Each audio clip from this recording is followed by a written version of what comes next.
This is Olive, and Olive is quickly becoming queen of the house and taking over all the furniture. So to rectify that, I'm going to build this amazing dog bed out of some of the sexiest Western Australian hardwood you've ever seen in your life. And no kid's bedroom suite is complete without a cute little toy box. So hold on to your bootstraps and let's get stuck into it. And yes, I love Olive with everything I have. But that doesn't mean I'm going to go out and spend thousands of dollars making a dog bed.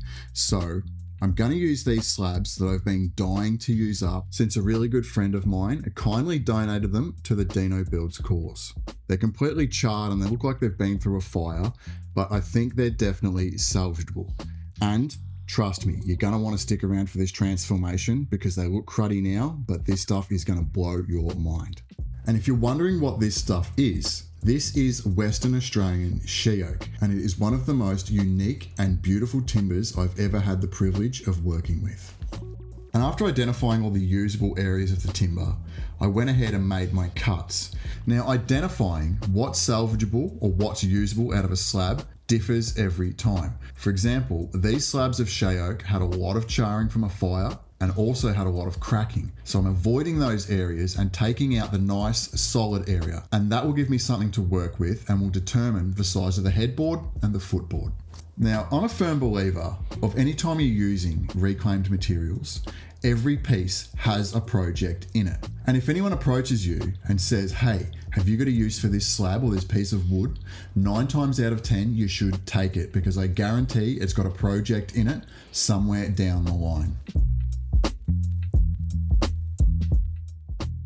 And for me, this is what woodworking is all about. I think we can all agree that this timber was definitely worth saving. So I don't have a plan per se when it comes to building this bed. I do, however, have a pretty rough idea of how a bed goes together. It's got a headboard, a footboard, usually 4 legs. It's got some side rails, and then usually some slats or some kind of base to stop the mattress from falling through. And the thing that's going to dictate the size of this bed is the mattress that I'm using. And when it comes to design, I really want to keep this thing pretty classic looking and really let the timber do the speaking, especially this Sheok. So that's what I'm going to focus on, and I'm going to start with the headboard. And after cutting the headboard to size, I stood back and decided it looked a little chunky, so I decided to give it a haircut and lopped a little bit off each corner. And after a brief little sand, I turned my attention to putting a chamfer all the way around the headboard and the footboard. This process is really simple. All I did was chucked up a 45-degree chamfer bit in my router table and went around all the edges. And when it comes to building pieces like these, it's a detail as simple as a chamfer that can really help elevate the piece and bring it to life. So we've got our headboard and our footboard sorted out. Now we need to work out the height and the size of our legs. And there's only really 2 criteria for working out the height of any bed. It has to be easy to get in and out of for whoever's going to be in it, and it can't look weird. And I'm not sure how or why this keeps happening, but people just keep rocking up at my house and offering me wood. So thanks to my neighbour, Olive's bed is going to have some pretty stunning legs. And the timber that I'm using for these legs is Jarrah. The thing I love about Jarrah, it is so hard and dense and it lasts for so long. This piece of wood came from my neighbour's old lean-to that's off in the bush. It's been sitting there for a really long time and the outside looks really grey and not that appealing. But a couple of passes through the thicknesser and it just comes back to life and is ready for use again. So after a bit of cleanup, I'm going to go to the table saw and split this into 3 even pieces. Now I know beds have 4 legs and I'm only cutting 3 pieces, but it'll make sense in a minute. And after the milling process and a bit of sanding to clean them up, I'm going to go ahead and put a chamfer on all 4 edges on all 3 of these pieces. And from there, I'm going to dock one of these legs in half, and that will give me 4 legs. 2 short legs and 2 long legs. The reason for that is the 2 longer legs will be up at the head end and the 2 shorter legs will be down at the foot end. And to attach the legs to the headboard and the footboard, I'm just going to use my biscuit joiner. Because it's only a dog bed, it doesn't need to be super strong. If this was a people bed, I'd probably use something like mortise and tenons, or if you had a domino joiner, go down that route, or you could even do dowels. But for this purpose, biscuits is perfect. So we can go ahead, get everything glued up, put it in clamps, set them aside, and then we can move on to our side rails. So each side rail is going to consist of two pieces, a piece cut at 50mm wide and a piece cut at 40mm wide. The reason for that is I want to make the side rails kind of a T shape. One, it'll bring a bit of detail and add a bit of substance to the design. And two, being that they're T-shaped, the inside will have a little lip that will allow me to mount some ply for the mattress to sit on later. After cutting everything to size and putting a little detail chamfer on that bottom rail, I'm going to go ahead and throw some glue on these, clamp these two pieces together in that T-shape I mentioned earlier, let that dry, and then once they're dry, I'll go through and I'll countersink some screws in that will only be visible from the bottom of the bed, so you don't have to see them. And now it's starting to look somewhat like a bed. All we really need to do is attach these side rails to the legs. And to do that, I'm going to keep this process really simple. But before we get to that point, I should probably mention that I left these legs on the headboard end long on purpose because I didn't know what was going to look good until I started actually assembling the bed. So I left them long, so we'll go ahead, cut them to their right length, and these pieces will come in handy in a minute. So I just went ahead and cut some blocks, and that allowed me to set these rails at the correct height. Then I can go and throw some clamps on to hold everything together. And then after that, from the outside, I could pre-drill some holes and countersink some screws. And then I could make some little dowel plugs with one of my fancy little plug cutters and plug those holes up. So I've had these couple of pieces of form ply kicking around the shed for a while that used to be my wife's giant sized flower press, but she wasn't really using it, so I decided to repurpose it as the base of the dog bed. I was going to use slats, but I felt like the bed was a little bit rickety, so I decided it needed a bit more structure, and that's why I used full sheets of ply screwed in to just give it a bit more strength. And this next bit's probably a little unnecessary, but do you remember those extra bits I cut off those legs since they're a little long? I'm going to use those as center supports for each one of these sheets of ply, and once again, that's purely just for strength. But what's not for strength is these little square ornate caps that I'm going to put on top of each of the legs. And to make them, all I'm going to do is take a piece of Jarrah, cut it to an 80mm strip, and then cut it into 80mm squares, pop a little chamfer on the outside of each one of them, and then epoxy them in place.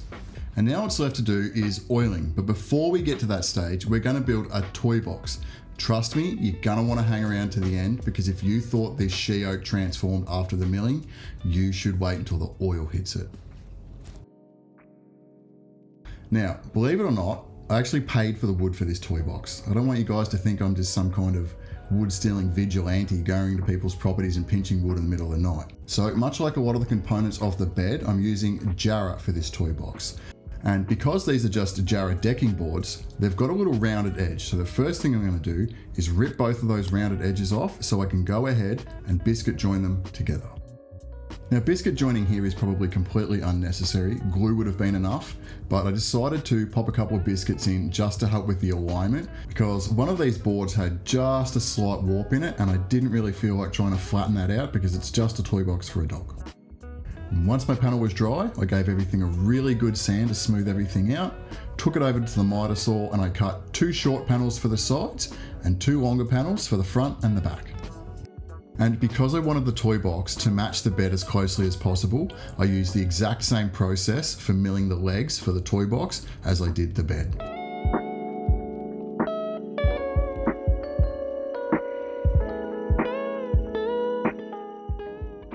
Now, when it came to chamfering these legs, I only put a chamfer on 3 of the edges, and that's because one edge is going to be the joining edge where the 2 panels meet.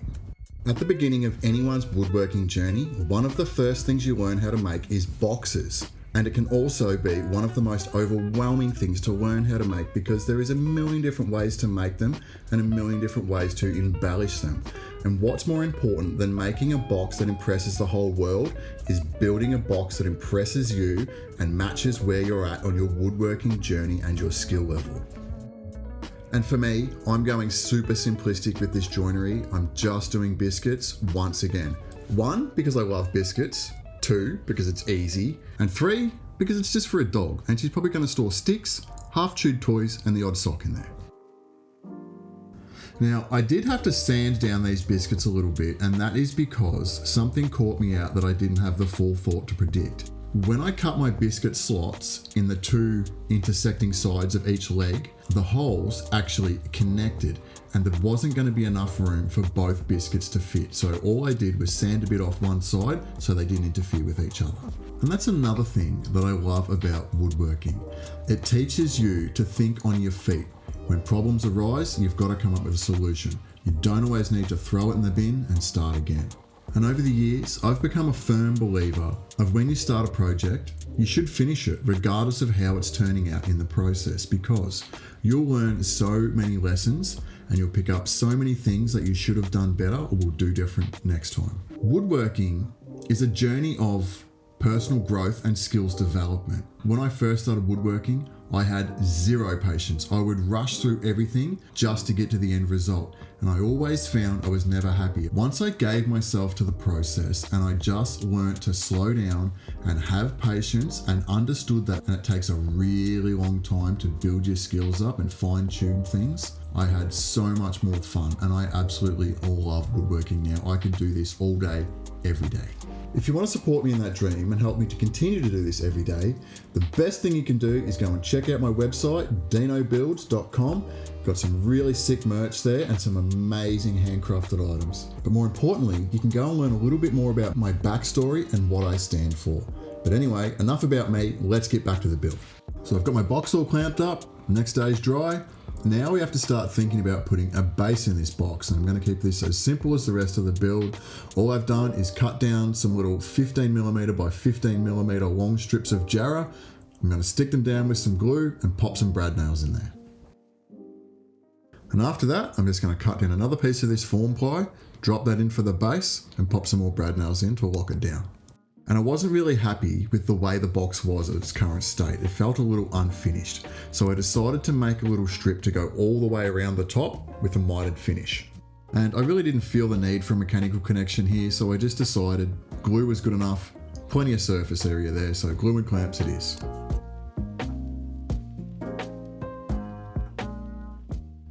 Now, because I'm building this as, let's call it a bedroom suite, I wanted to tie the toy box into the bed, so I decided to incorporate some of the Sheok in on the front of the toy box by making a little puppy paw print. So I went inside and I asked my wife to print me out a little puppy paw print that I could glue onto this piece of Sheok.